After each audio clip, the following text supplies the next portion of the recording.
Namo Bhagavate Vasudevaya.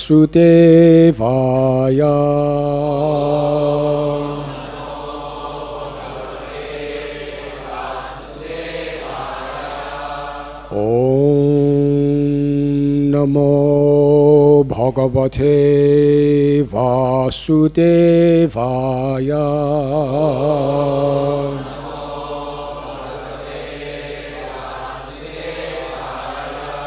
Om Namo Bhagavate Vasudevaya.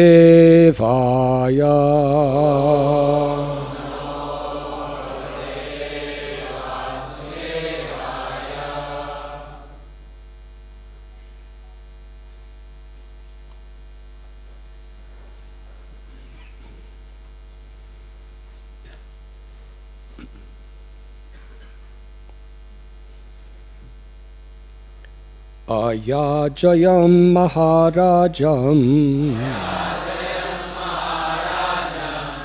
yājakā deva-varcasaḥ, rājasūyena vidhi-vat, pracetasam ivāmarāḥ. Ayājayan mahā-rājam, yājakā deva-varcasaḥ,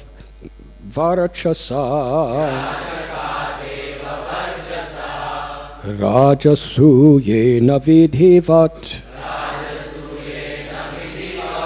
pracetasam ivāmarāḥ.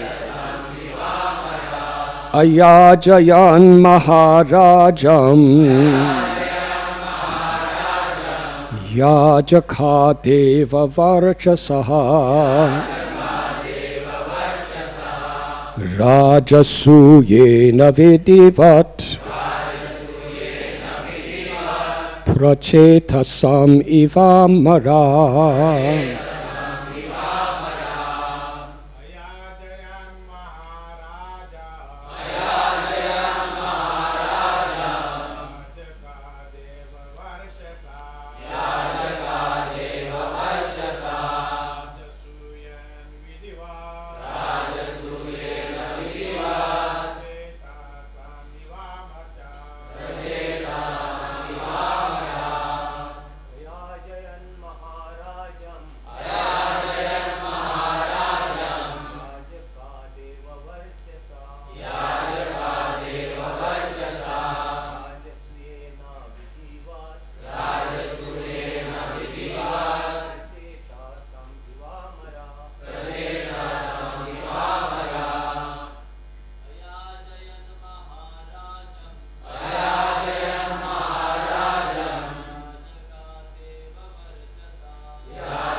Ladies.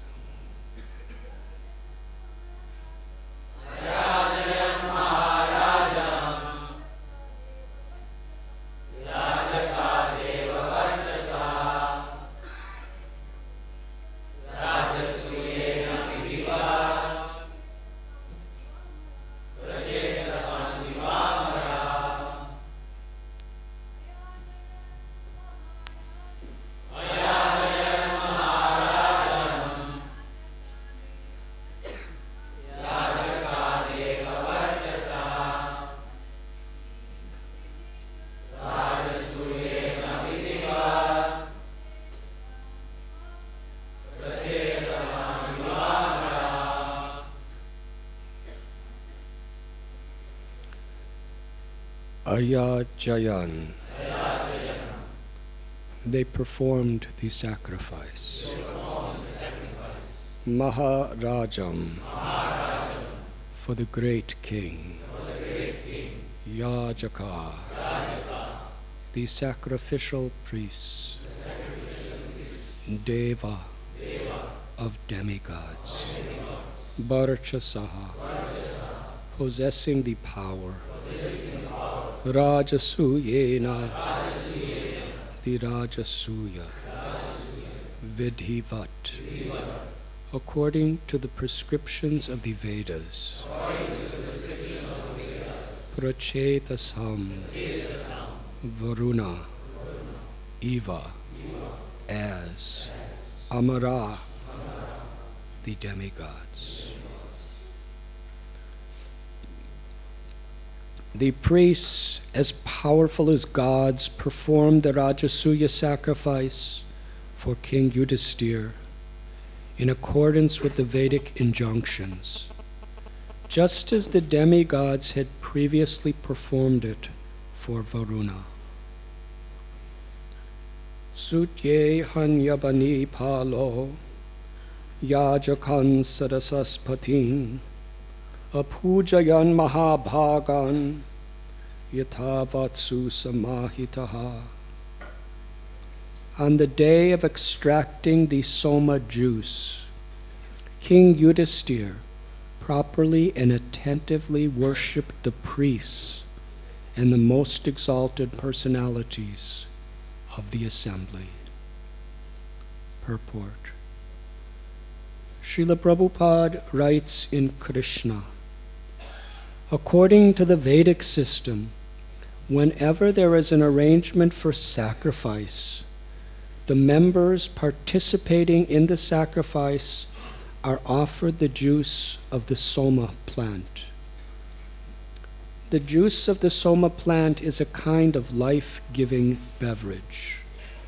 On the day of extracting the soma juice, King Yudhiṣṭhira very respectfully received the special priest who had been engaged to detect any mistake in the formalities of sacrificial procedures. The idea is that the Vedic mantras must be enunciated perfectly and chanted with the proper accent.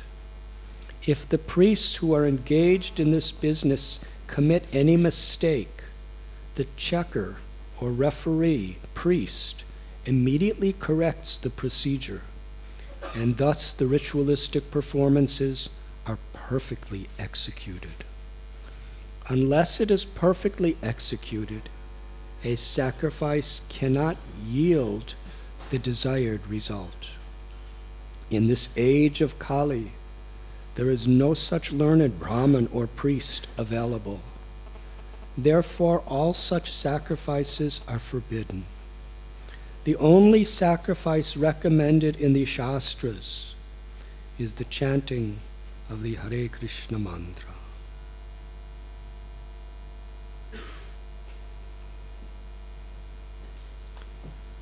Om Agyantimidandasya Jnananjana Shalakaya Chakshurun Militam Jena Tasmai Sri Gurave Namaha.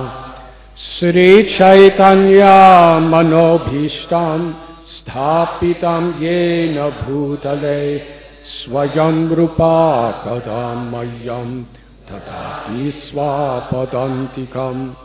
Vandeham Sri Guru Sri Judhapadakamalam Sri Gurun Vaishnavanscha Sri Rupam Sagrajataham Sahagana Raghunathanvitam Tam Sajivam Sadvaitam Savadutam Harijana Sahitam Krishna Chaitanya Devam Sri Radha Krishna Padan Sahagana Lalita Sri Vishakan Vitamscha. He Krishna Karuna Sindhu Dinabandhu Jagatpate Gopesha Gopika Kanta Radha Kanta Namostate Tapta Kanchana Gaurangi Radhe Vrindavaneshwari Bhanu Sute Devi Pranamami Hari Priye Vansha Kalpatarubhyascha Kripa Sindhubhya Evacha Patitanam Pavanibhyo Vaishnavebhyo namo namaha.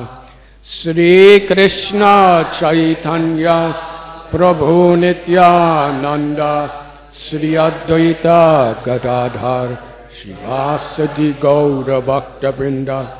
Hare Krishna, Hare Krishna, Krishna Krishna, Hare Hare, Hare Rama, Hare Rama, Rama Rama, Hare Hare.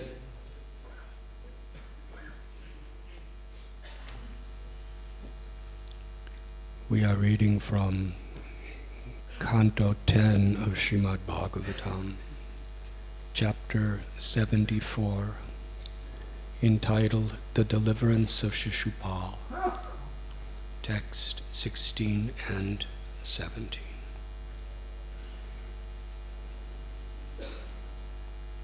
In the previous verses,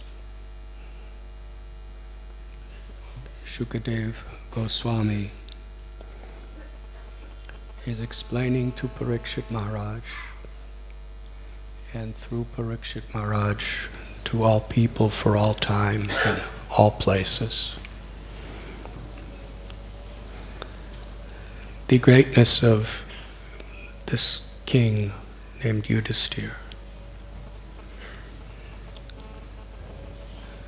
In this world, people are very hungry to achieve power.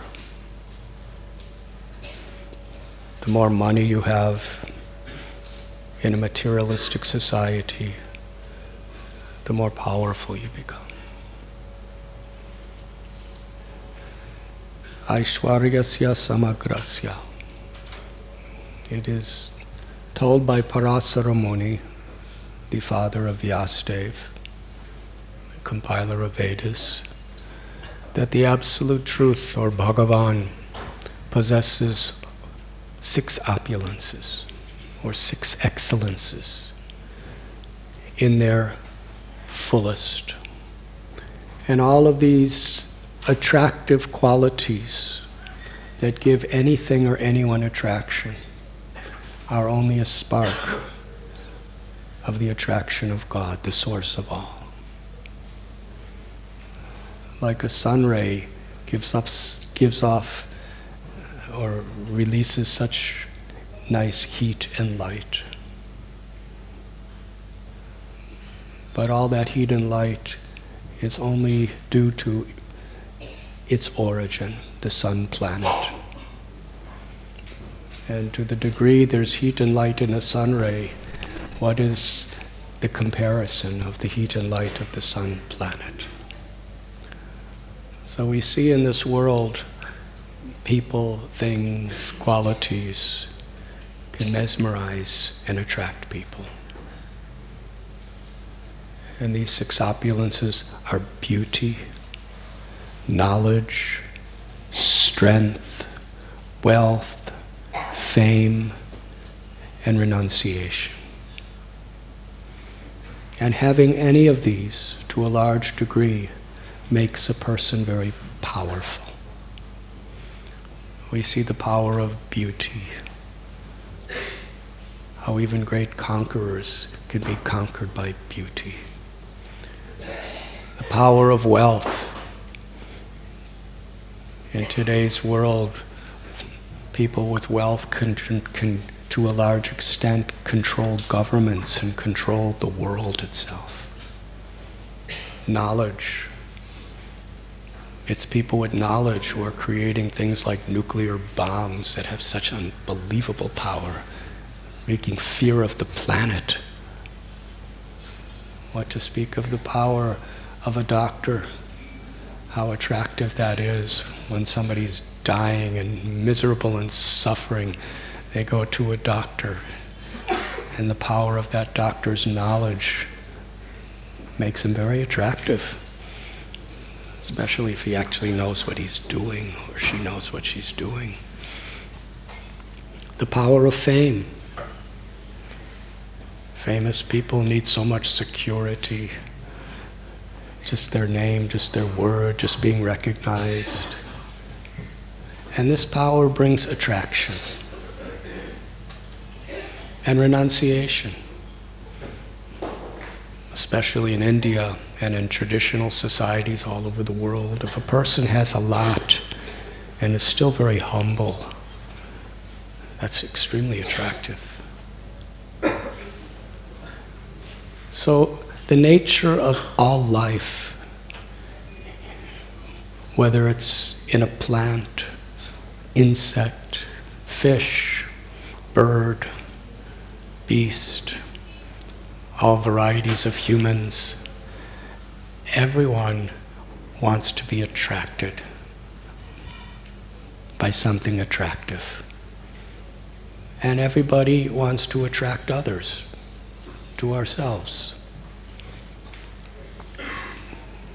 And it's through these excellences that we're attracted and attractive.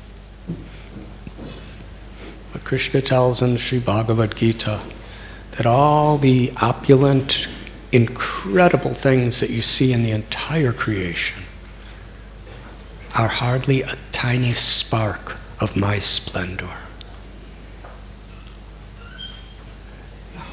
If we think something is strong or beautiful, or if we're attracted to knowledge of this world, what is Krishna? Whatever little beauty there is just little particles of Krishna's beauty. Because the soul is part of Krishna, the soul has such inherent beautiful qualities. Krishna tells in Bhagavad Gita that he's the source of all knowledge. He knows everything past, everything in the present, and all things that are yet to come. And he knows every living being.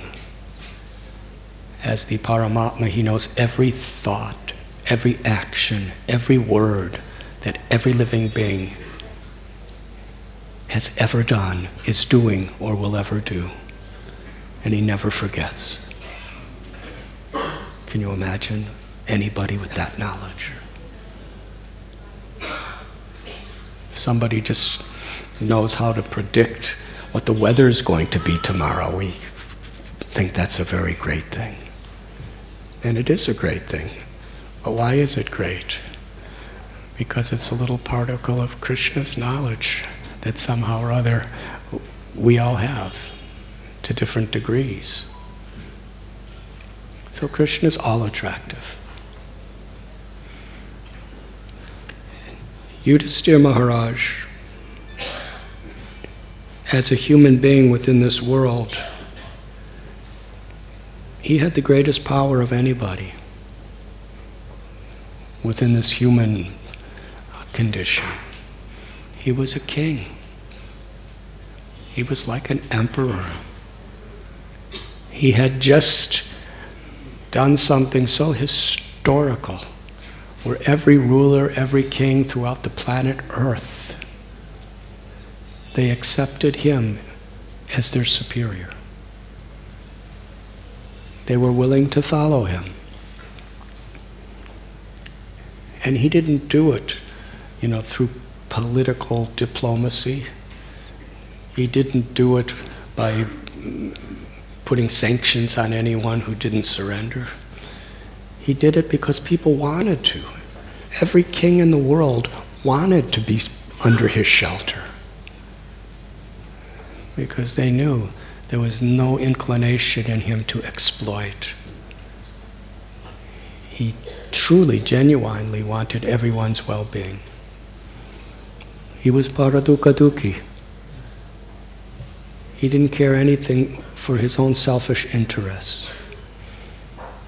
Another person's happiness was his goal in life. That was his happiness. Another person's suffering was his mission in life, to alleviate it, because it was his suffering. He treated every living being in his kingdom, all castes, all races of humans, and all other species of life. He treated them all as his own children,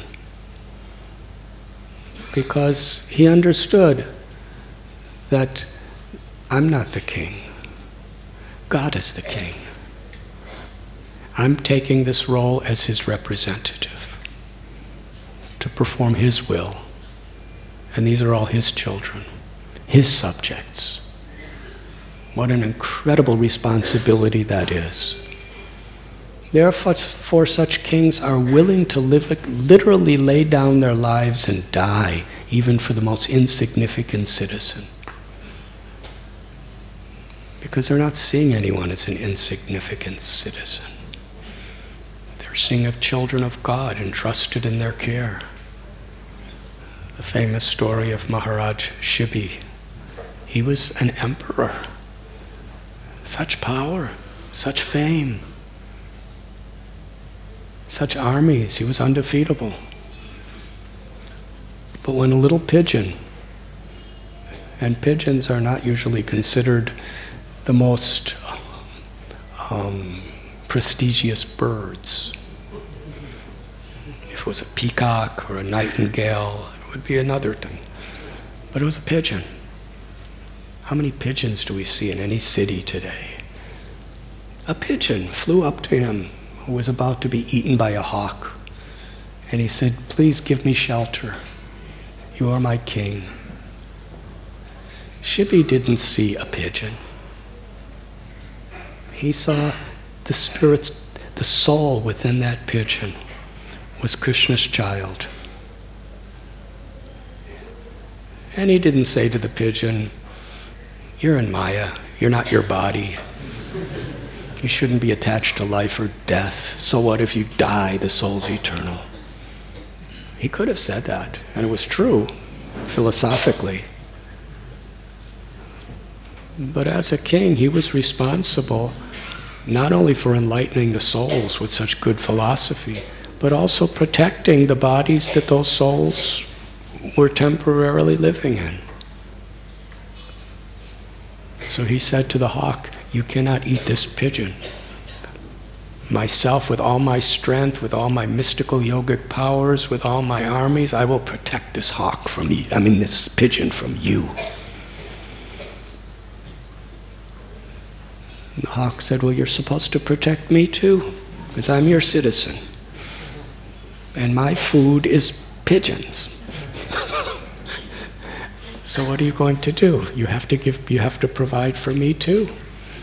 Don't be partial." And the king was so impartial. He said, "Whatever weight this pigeon is, I'll cut off my own flesh and you eat it." The hawk said, "Very nice. I don't know that much about it, but probably human flesh tastes better than pigeon flesh." So he was happy.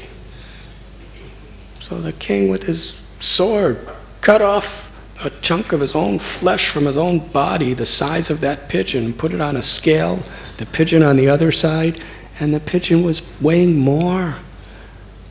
And he cut more and more flesh off, and the pigeon still weighed more. And finally, the king sat on the scale, and it was exactly, his body, complete, was the same weight as the pigeon. And the king, he didn't have any remorse. He didn't have any fear. He didn't feel he was being tricked or cheated. He was just genuinely compassionate. "Yes, eat me." No resistance. Now this sounds like an extreme story, which it is, but it does reveal how for such a king, they're so detached that for them it's an honor to give their life to protect someone. Because he knew he wasn't his body. His body, as a ruler, was meant to protect. And to die for that purpose is glorious. Haribol. Sounded like, not exactly like a pigeon, but something like that.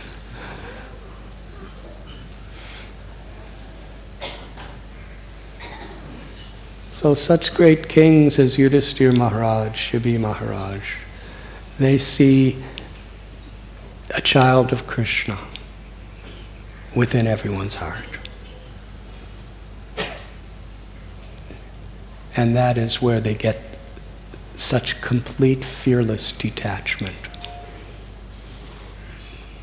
Samsiddhir Haritoshanam. What will please Krishna? That's all. Life or death is only meant for that purpose. What will please Krishna? And they were taking such responsibility. So here is Maharaj Yudhiṣṭhira. He attains such a high level of power. He's actually fit to perform the Rājasūya sacrifice. Most difficult sacrifice. You have to have every ruler on earth humbled before you. And those who were demoniac, exploitative, and cruel, Yudhiṣṭhira Maharaj had to fight them. But for everyone else, it was their greatest joy and honor to be under Maharaj Yudhiṣṭhira. It wasn't a competitive thing. That why should your kingdom be more powerful than mine? That fear is only there really when either you're evil or when you're fearful, that you don't trust somebody. But all the good people in the world, or all the neutral people in the world, they totally trusted Yudhiṣṭhira Maharaj. They knew myself, my family, all my citizens will have the best position if we all accept Yudhiṣṭhira Maharaj. And he didn't interfere with anyone unless they were doing something that was against Dharma. Rather, he encouraged, he empowered everyone. In today's world and politics, to stay in power, sometimes the strategy is we have to disempower everyone else. But Yudhiṣṭhira Maharaj empowered everyone else. And therefore everyone trusted him. Such a leader. So now he's the wealthiest man in the world. He's the most powerful man in the world. But akinchana gocharam. He considered himself in total poverty. Not just physical poverty of having no food or residence, something much deeper than that. He understood nothing is mine. Everything belongs to Krishna. I'm just the caretaker. This body is not mine. Manaso deho geho jokichu mor arpiluntu alpade nanda kishore. My body, my mind, my words, my family, my home, all my intelligence, all my skills, everything, Krishna, son of Nanda, everything is yours. I surrender to you. What is surrender? Surrender is not some esoteric concept. Surrender means just to be honest. That's all. If you're honest, you're humble and surrendered. The honesty is everything does belong to God. Sarva loka maheshwaram. Ultimately, Krishna creates it. And whatever we can do, Krishna's given us our brains, he's given us our body, he's given us our intelligence, he's given us our skills, he's given us the sunlight and the water and the food and the air to sustain anything we do. So everything is Krishna's. False ego means to think anything's mine. My loved ones, Krishna, through his nature, has created their bodies. Their souls are a part of him, emanating from him. Everything. So to surrender is simply to think, to speak, and to act with that understanding. And Suhridam Sarva Bhutanam. Krishna is the well-wishing, intimate, loving friend of everyone. Not only is he the proprietor of everything that exists, but he's the supreme lover and the supreme object of love. He's the ultimate friend. So surrender means to have complete trust in God. And to be so happy that everything belongs to Krishna. Not to be competitive or envious. I want this to be mine. You're only like that when you don't trust somebody.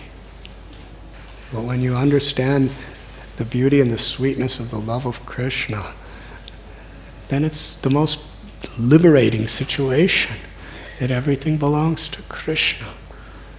And it's only in that state that we're actually not afraid of death. Because what is death? Death is when everything is taken away from us. And the fear of death is to the degree we think anything is mine. This is my body. I am this body. And we know that death could come not only any minute, but it will come any minute, 100%. Sure as death, Prabhupada would say. When you want to say something is absolutely certain, you say sure as death.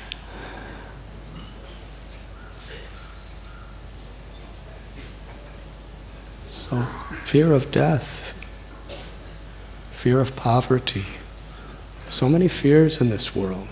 Fear of losing our reputation, fear of losing our loved ones. But abhai charanāravindare, we become fearless when we have complete faith in Krishna, that he's truly not only my best friend, but he's everyone's best friend. Even his enemies, even those who hate him, he's their best friend too. His love and his friendship has no partiality.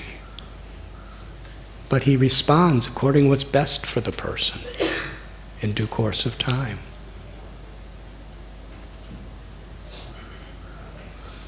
So when we understand everything is the Lord's and the Lord is my friend, there's nothing to fear.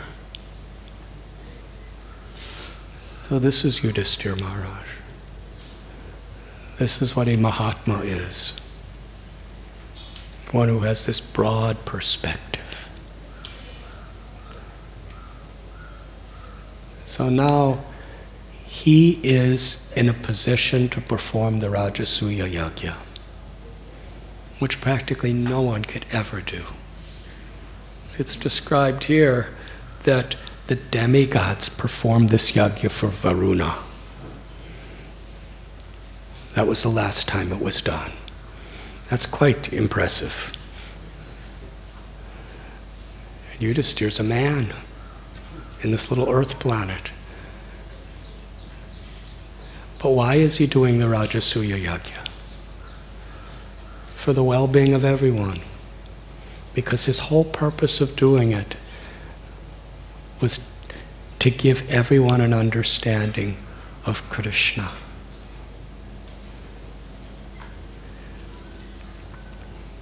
So at this particular verse that we're reading today, the priests are performing the sacrifice. And on this particular day of the extracting of the soma juice, Yudhiṣṭhira Maharaj is honoring and worshiping the priests who are performing this ceremony. And it is described here, there's a particular priest that oversees everything. And he's responsible to make sure everything is perfect. They're chanting mantras, they're doing rituals and pujas for several days, throughout the day. If a single ritual is offered incorrectly, even slightly, if a single mantra or hymn even for a moment, is not the correct pronunciation or the correct rhythm, then the entire sacrifice is spoiled. And it creates bad luck instead of good luck.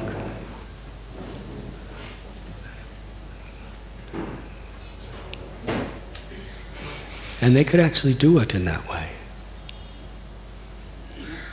So they did everything perfectly. And Yudhiṣṭhira Maharaj is honoring them. And Srila Prabhupada in today's purport is explaining something that is greatly emphasized within the Vedic literatures.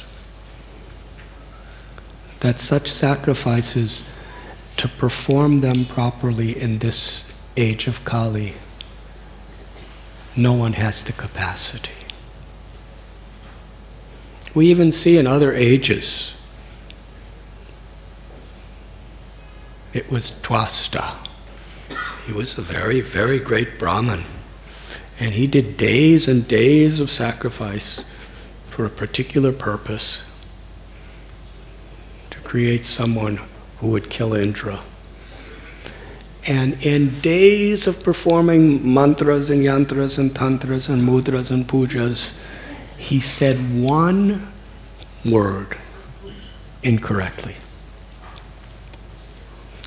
And it's not that he said the wrong word, but what he did do is, it was in Sanskrit, some vowels are long and some are short, like Vasudev and Vasudev. The difference is one is Krishna's father and one is Krishna. So that's quite a difference.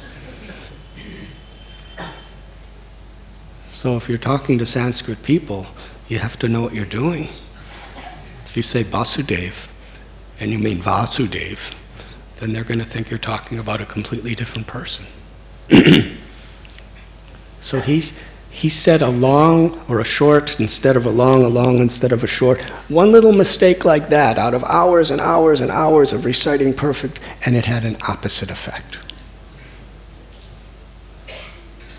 And Vritrasura was killed just because of that one mistake.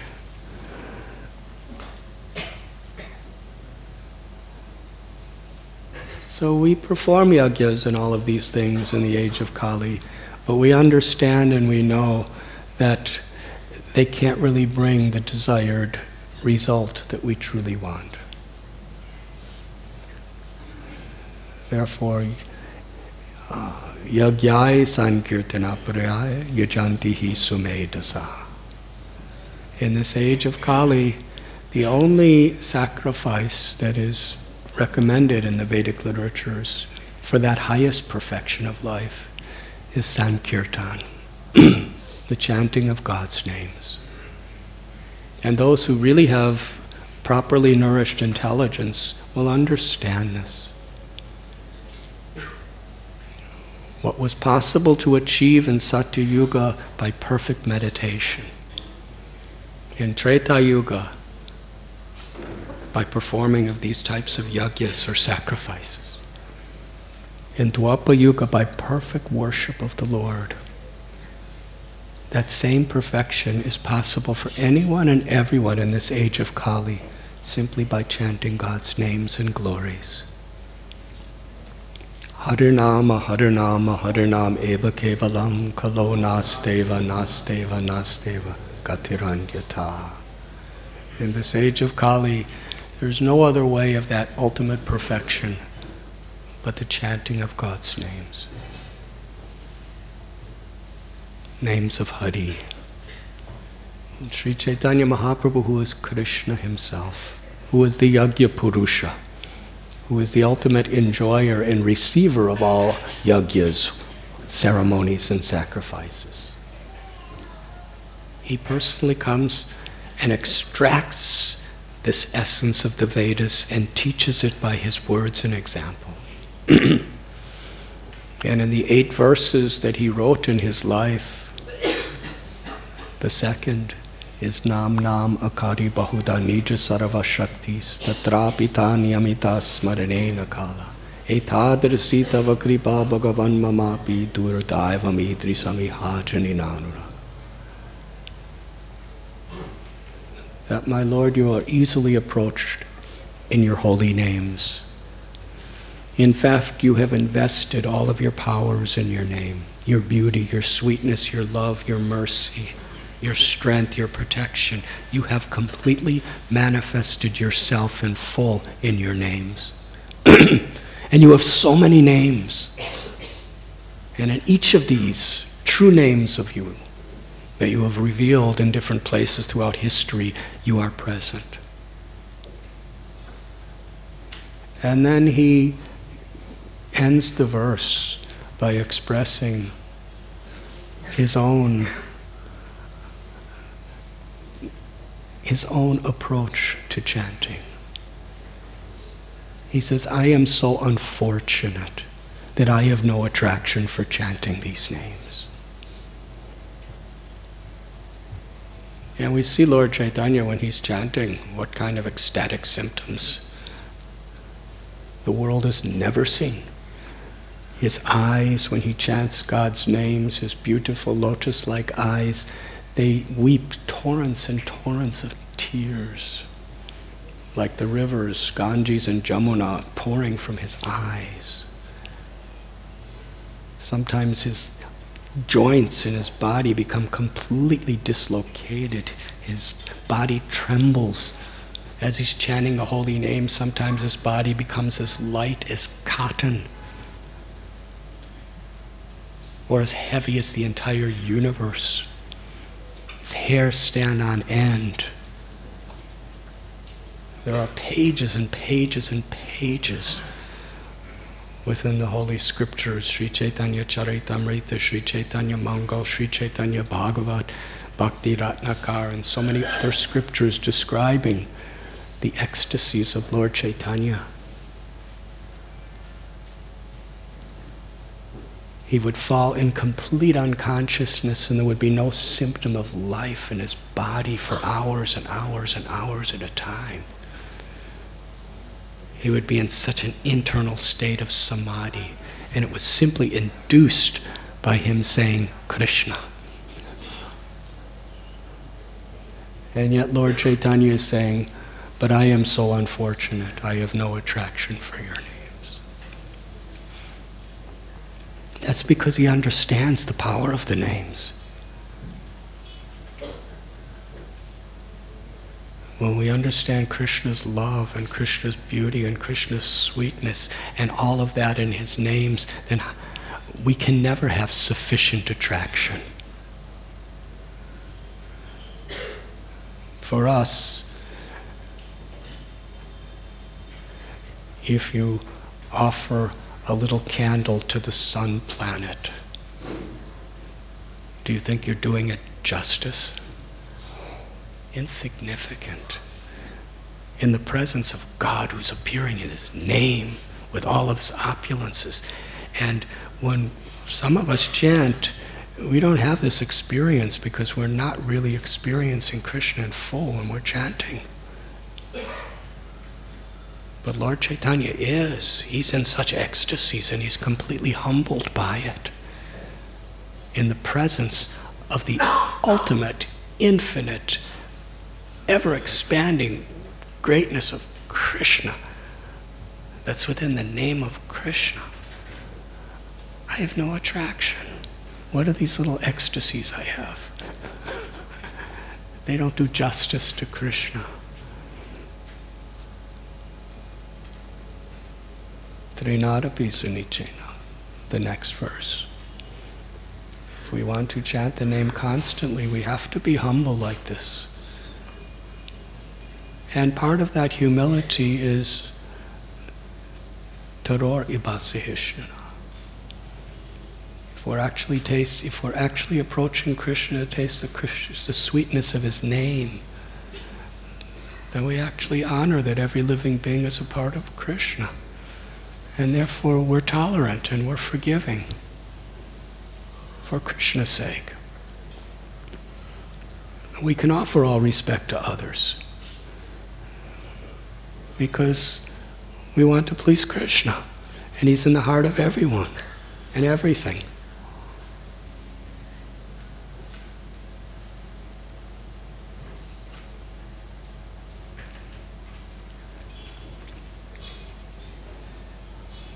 And through this chanting of the holy names, the highest perfection can be achieved by anyone. This is not something that's only in the age of Kali. It's always there.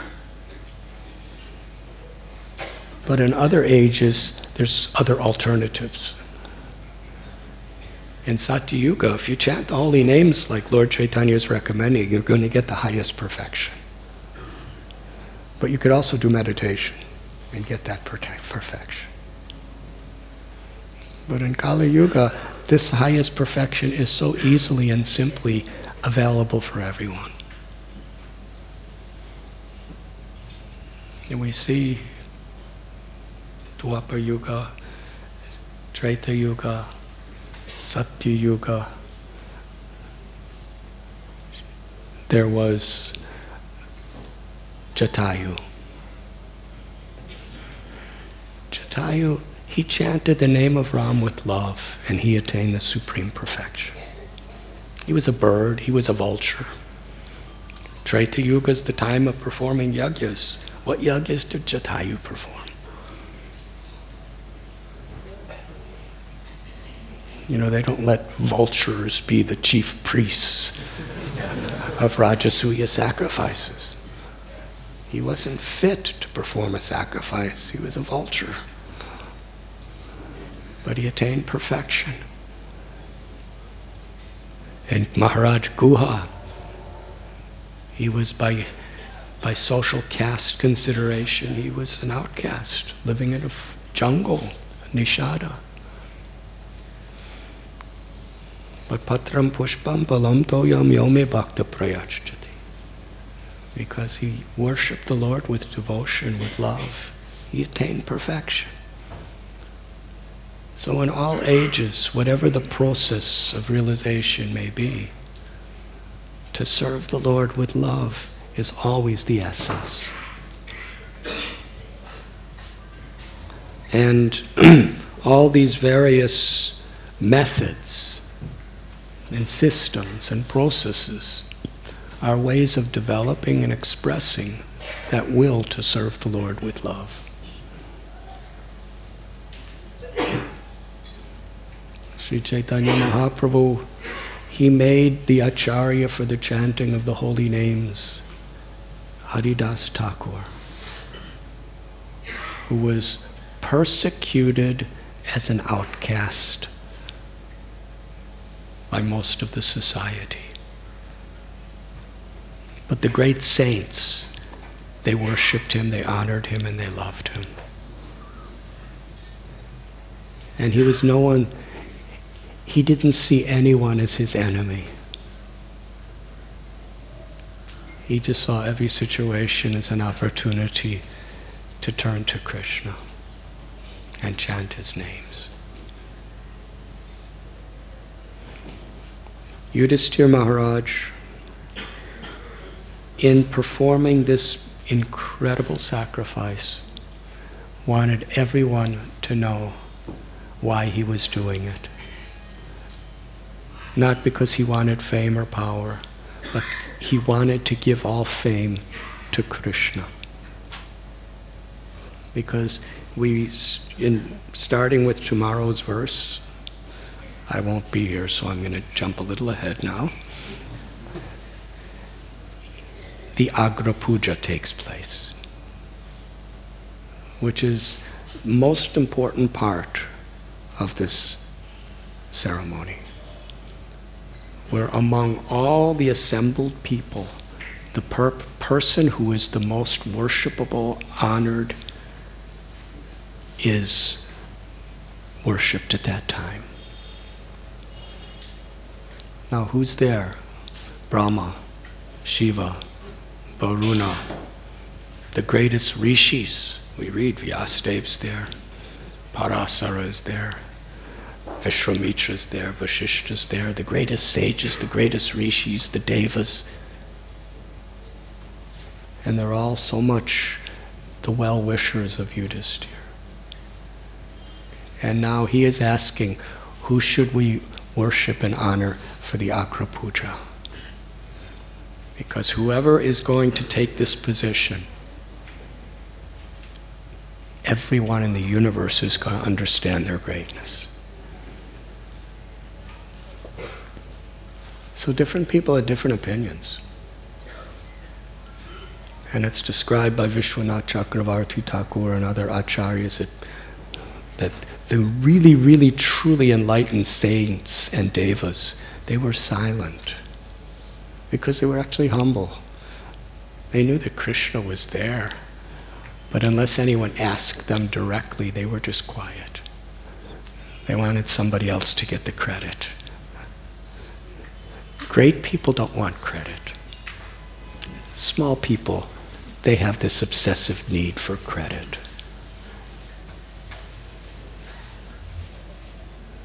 Whoever were to stand up and say, Krishna is the one, it's going to be in the Srimad Bhagavatam forever. It's going to be in the Mahabharata forever. It's really... So for most people, even devotees, if they knew the answer, they would jump up and try to jump up and give the answer before anyone else. But they were all quiet. They didn't want credit, because they were actually great sages and rishis. If they ask me personally, then I will speak. Let somebody else speak. So Sahadev, the youngest of the Pandavas, along with Nakula, he was asked, and he spoke, and he glorified Krishna, and almost everyone was really happy. All the great sages, all the great rishis, all the great devas. It was the happiest moment of their life. Millions of times more happy than if they said Vishwamitra. Vishwamitra's happy that they said Krishna. That's love.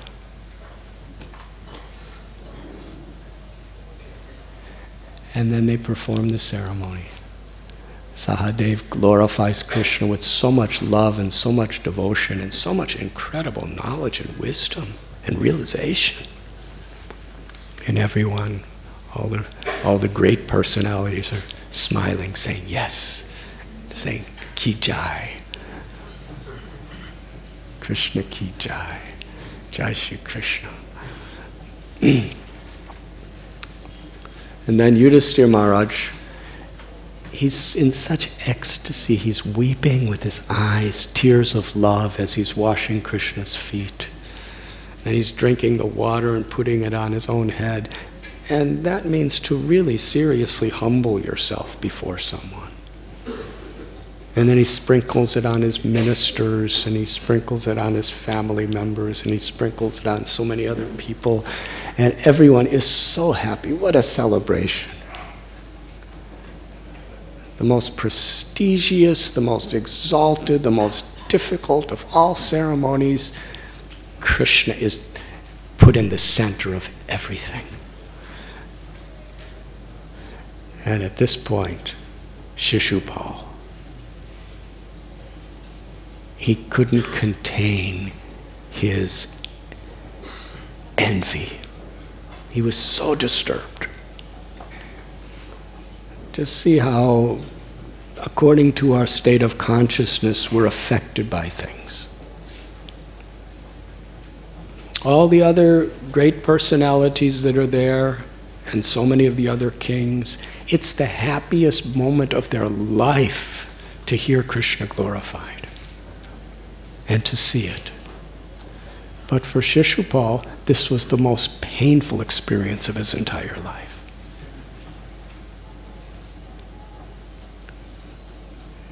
In Bhagavad Gita, Krishna tells, Ye yatamam prapadyante tam stataiva bhajamya. That as we approach the Lord, as we surrender to the Lord reveals himself accordingly. So by hearing Krishna glorified by Sahadev, and by hearing everyone in the assembly, the devas and the rishis and the kings saying, Ki Jai, Jai Shri Krishna, by hearing them all say like this, they were all speaking with love. And everyone there seeing and hearing that glorification of Krishna was awakening the ecstasies of love. But for Shishupal, the same experience was awakening his hate.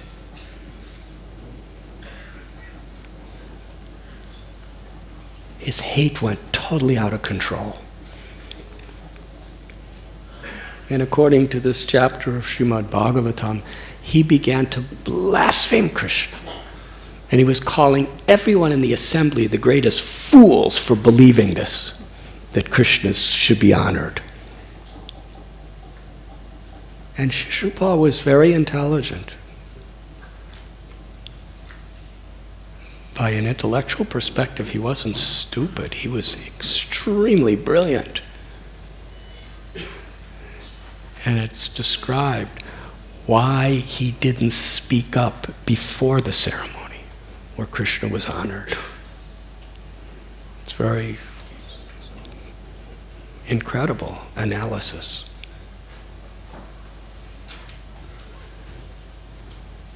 Because if he spoke before, it wouldn't have the same effect. Because they already honored and worshiped Krishna.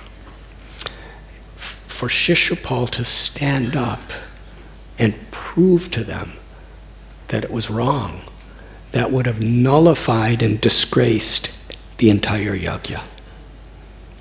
You've already done a completely wrong thing. Therefore, the whole Rājasūya is a failure. You've all offended. That's how envious he was of Yudhiṣṭhira. He wanted to destroy everything. And he spoke and he was convinced of whatever he said. You know, when we have dramas and somebody plays Shishupal, you know, it's usually a devotee and he's just kind of saying his words. But Shishupal was convinced. That's the nature of envy. It can pervert our intelligence where this prejudice, this envy, this hatred, and the words and actions in which we express our envy and our hatred and our arrogance can be completely justified philosophically, scripturally, socially, practically. That's the nature of the mind. He believed it. He was talking about how Krishna was dirty and he was ruining all the Vedic principles and he didn't follow any of the principles of Dharma and his family was a useless family, and he just went on and on and on and kept going on and on. And Krishna was completely undisturbed. He's sitting on the throne. Everyone just completes their worship of him, and he's saying all these things. Krishna was indifferent. Describes like a lion is not affected by the screeching of a jackal. But the devotees couldn't tolerate it. They really couldn't tolerate it. And the sages and the rishis, they're peaceful kind of people. They blocked their ears with their hands and ran out of the room. They could not tolerate hearing this harsh, critical, terrible, hateful words against the beloved Lord of their heart. The yogis, the sages, the rishis blocked their ears and ran out. That's what they're supposed to do. Because there was no way to talk logic to Shishupal. He was burning in the fire of hate. But the Kshatriyas, the warriors there, it's not their nature to run away when something like that happens. They picked up their weapons and started moving towards Shishupal to stop him. And Krishna saw what was going to happen. If there was a drop of blood shed in that whole Rājasūya, the whole Rājasūya would have been a failure.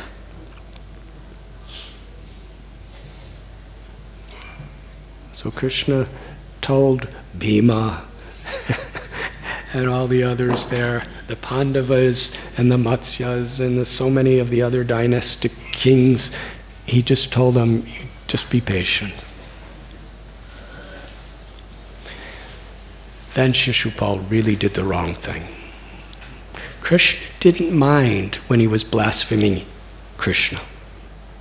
Like a jackal doesn't disturb a lion. But then Shishupal, he started blaspheming like anything. The most horrible, cruel, hateful words against those who were Krishna's devotees, who were supporting Krishna. And that's something Krishna cannot tolerate. Injustice against him, he'll forgive. But injustices against his devotees. So things were building up. And now Shishupal is saying cruel, hateful words, lying propaganda against the supporters of Krishna, those who love Krishna. And then Shishupal raises his sword and his shield to attack the devotees. And while he was in his attack mode, it was going to be a bloody fight. And that blood would have destroyed Yudhiṣṭhira's, what he gave his life to achieve in this Rājasūya yajna. So at that point, to protect the devotees and to protect Yudhiṣṭhira Maharaj, and in protecting Yudhiṣṭhira Maharaj, he's protecting the Dharma for the whole world. Because Yudhiṣṭhira Maharaj was protecting that Dharma. He was a compassionate person to everyone. So Krishna, as Shishupal was running to fight and kill the devotees, and he was a powerful personality, Krishna instantly, with his Sudarshan chakra, he cut off the head of Shishupal with his chakra. And he did it in such a way, not a single drop of blood fell. His Sudarshan chakra was going so fast, it seems like it just evaporated all the blood. And Shishupal's head just falls to the ground, no blood. It was completely pure and clean the way he did it. It's the original amputation surgical procedure. And everyone was really happy. Except Duryodhana. Duryodhana was burning with grief and envy and hate because he understood how superior Yudhiṣṭhira and the Pandavas were to him, and he couldn't tolerate anyone being superior to him. He wanted to destroy them. And after Krishna did like this, and all the devotees were relieved, then something incredible happened. And this is an incident that is spoken about and glorified in so many different scriptural studies. In the 7th canto, Yudhiṣṭhira Maharaj asked Narada Muni, how did this happen? Explain it, please. It's inconceivable. But we don't really see what happens till the 10th canto. And that was the Atma, the eternal soul of Shishupal, came out of his body in the form of a brilliant light. After his head was severed, his body and his head were laying on the ground. At that moment, his soul came out of his body, a light that was shining like the sun. And that light went through the air, and with such love and devotion, it entered into Krishna's body. This is mukti. He attained the perfection of liberation. First he attained Sayujya Mukti. He attained the merging of the soul into Brahman, into the immortal Brahmajyoti, the infinite light of God. And then he attained a liberation beyond that. His soul entered into the spiritual world of Vaikuntha to be an eternal, ecstatic, loving servant of the Lord forever. And everyone saw this. Here is the person who hated Krishna more than anyone in the world, who was constantly plotting against Krishna. And Krishna was always increasing his hatred. He hated Krishna, and he was totally mesmerized, obsessed, and attached to marrying Rukmini. And on the marriage date, the marriage ceremony, when all the kings, Jarasandha, Salva, everyone's there, all of his, he invited all the people he respected the most and all the people who respected him the most. They were all there for this incredible marriage ceremony he's going to show everybody how great he is. He's going to marry the most qualified person in the universe, Rukmini. His complete prestige was on the line in this marriage. What to speak of his own sensual, mental, emotional attachments. And right at the culmination of the point where everyone was there to see this marriage, Krishna nonchalantly just pulls up with his chariot, takes Rukmini and drives away. And Rukmini was so happy, she just wanted to be with Krishna. And then all the Rukma and others, they all attacked Krishna. And they were all defeated. So Krishna really knew how to increase his hatred. And so many other events like that.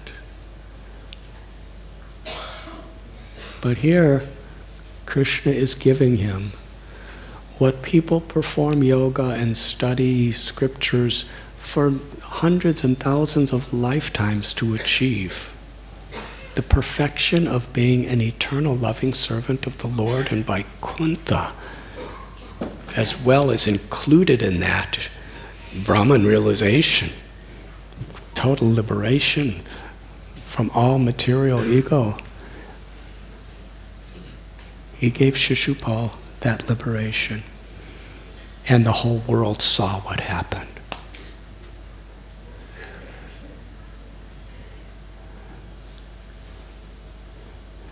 And in this chapter, Sukadeva Goswami reminds us, he reminds Parikshit Maharaj, that Jaya and Vijay, they were loving servants of Krishna, and they made a mistake. They said the wrong things to the 4 Kumaras, and they were cursed. 3 lifetimes of demons within the world. Hiranyakashipu and Hiranyaksha. Ravana and Kumbhakarna, and now Shishupal and Dantavakra. And they performed their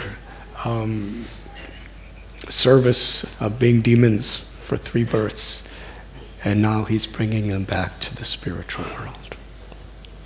But more than that, Narada Muni explains in the 7th canto, Shishupal was constantly absorbed in remembering Krishna.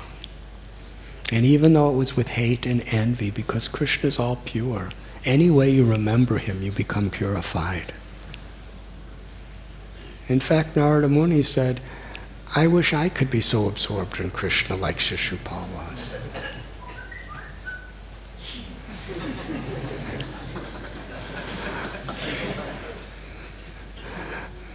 I guess I should end there. Is there any questions? Yes.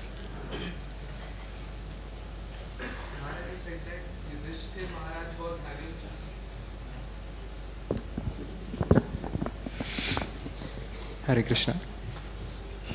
Maharaj, you said that Yudhiṣṭhira Maharaj was ruling so nicely, even without having any political diplomacy to be used. But like, we have so much individual small arena, small circle of society and profession. In that too, it's like we have to act diplomatically sometimes. And personally, my question is that to act in a suitable way, one has to at least understand the psychology of the colleagues and the people who are involved in. So if you are not having that ability to know what exactly people want to say and how the things are, what could be the best way to behave?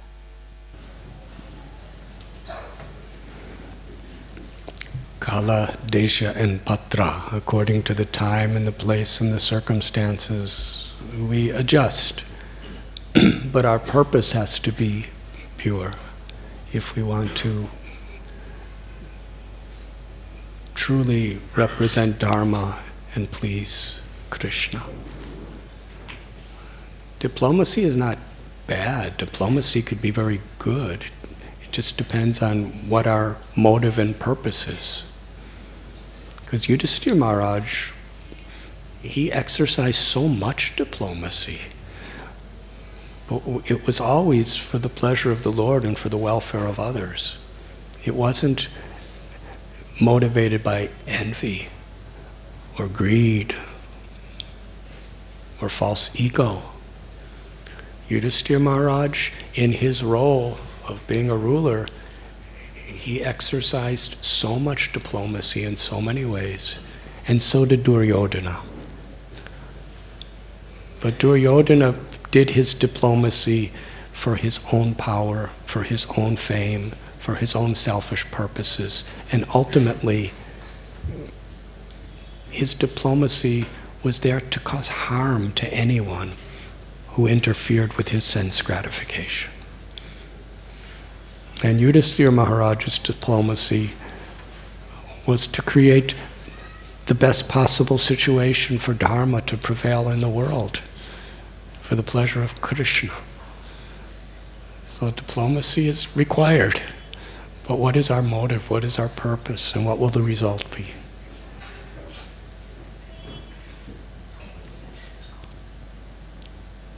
Does that answer your question? Partially, I had linked another question also. You are diplomatic.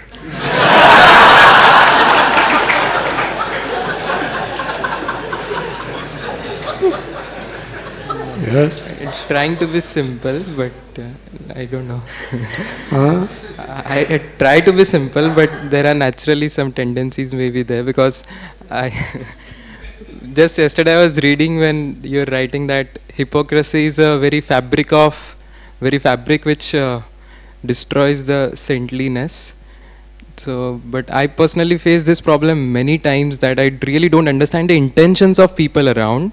even if I want to act in good intention, I don't understand whether their intentions are good or envious or what they are, and that cultivates insecurity within me to how to act and how the things are.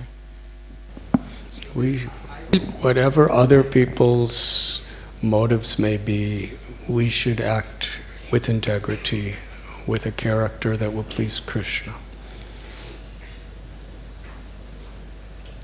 We can have the intelligence not to be cheated by people. We can have the intelligence not to be exploited by people.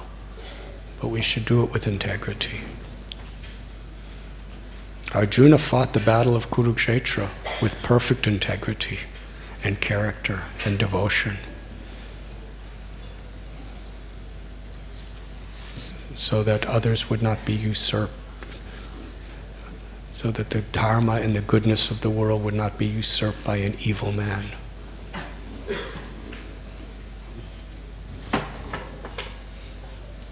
So we have to have a strong spiritual foundation ourselves through satsang, through good association, through sadhana, through our spiritual practice. Then we can actually have the wisdom to act in this world, and even sometimes to be diplomatic or fight in this world, but for the true higher cause.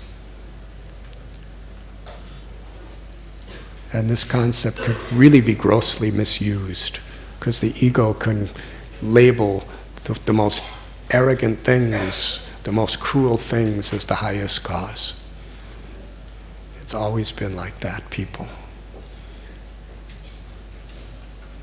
That is why Guru Sadhu Shastra, we have proper gurus, we have scriptures, we have saintly people who help us to actually understand what really is the highest cause, and to live practically with that.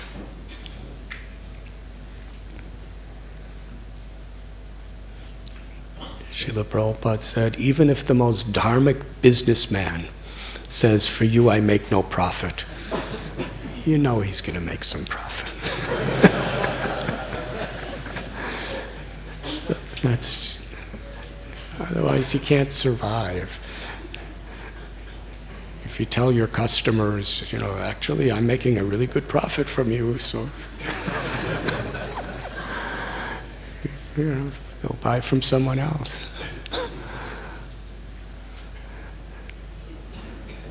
So these little transgressions may be there, but we're not trying to cheat people.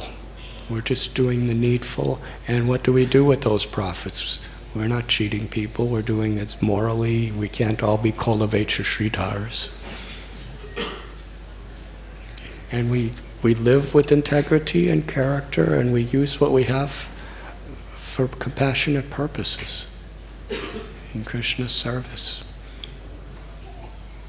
And similarly, diplomacy. Raghunath Das Goswami, he was an expert diplomat, but yet he was the crest jewel of renunciation and detachment. And there are beautiful stories, because he used everything for the well-being of everyone. So one more question?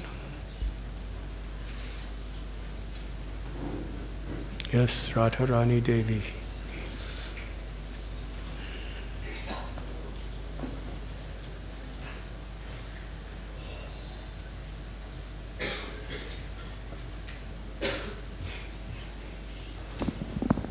Haribol Maharaj. Maharaj, we see that Jaya and Vijay, they actually offended the 4 Kumaras when they were doing their service of guarding the gates of Vaikuntha. And many times it may happen that when certain services are being done, some devotees may be offended, because to keep up the standard of the service, sometimes somebody might be offended. And in your last class, last week you mentioned that while doing devotional service, if we have difference of opinion, then sometimes even that difference of opinion may be devotional service. So, but if you are in that situation, sometimes it becomes very difficult, because you get scared. If you express your opinion, you might end up offending someone. If you don't express your opinion, maybe something which is not right may be done. So in that situation, what should one do? Take a neutral stand, or be willing to express the opinion and take the risk of taking whatever reaction comes or whatever bad karma comes from that?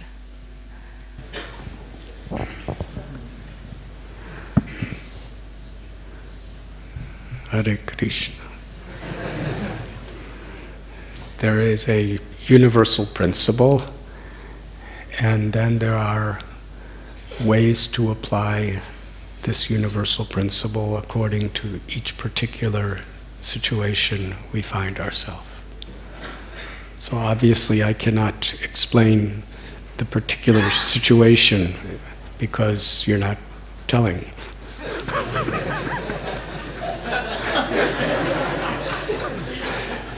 And please don't tell either.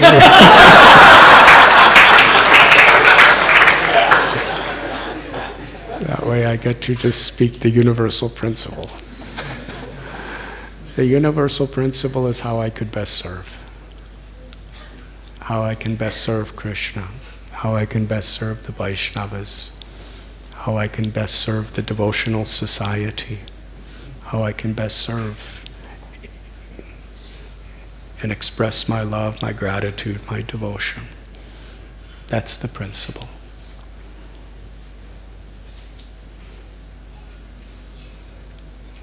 And obviously the way we can best serve is when we are truly trying on behalf of Krishna to be a well-wisher. And in this world, we have to accomplish certain things to be a well-wisher. And in this world, there is always, and there always will be, and there has always been so many different opinions of how to be a well-wisher and how to accomplish things. The concept of unity and diversity is not that we all think the same. The concept of unity and diversity is not that we all agree on the same things, but we agree on a higher principle. And that's where we really have to find our unity. So when there is disagreements like this, how could I best serve in this situation?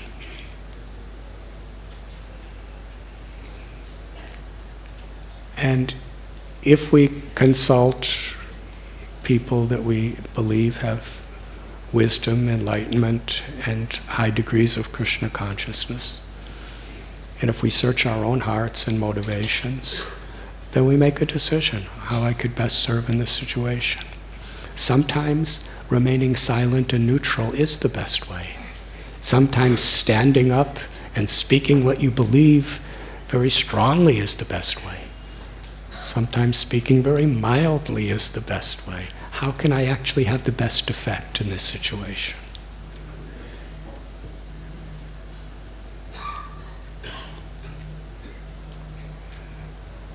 And the more we develop wisdom in our own hearts through realization, the more we can be effective.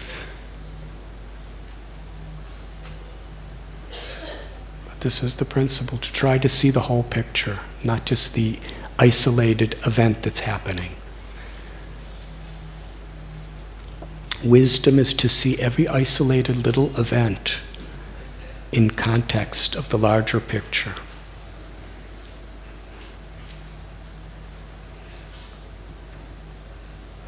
Just like your husband is a dentist. If somebody comes with some problem with their teeth, he has to he has to deal with that specific problem, but he also has to see that when I deal with it, how is it going to affect all the other teeth? And how is it going to affect the future of the person? And you see it in that context. You see each part in a context of its relationship with the whole. So even if we're right, if the way we present ourselves is going to create so much antagonism and dissolution and everything else, then you may be right in a little way, but you're wrong in a bigger way. Yes? So we have to actually use our good intelligence, our God-given intelligence. What is it actually that we're trying to accomplish? And what will best accomplish that? And certainly we shouldn't lie, we shouldn't cheat, we shouldn't do anything like that. We should have integrity. But we act and we speak in a way that's actually conducive to bring harmony and not dissolution.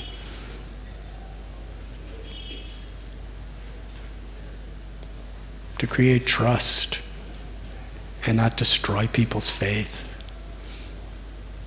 Because these are higher principles. And we should make our immediate decisions in a way that's favorable toward fulfilling the higher principles. And these are universal general principles, and that's all I'm going to say. Thank you very much. Srila Prabhupada ki jai.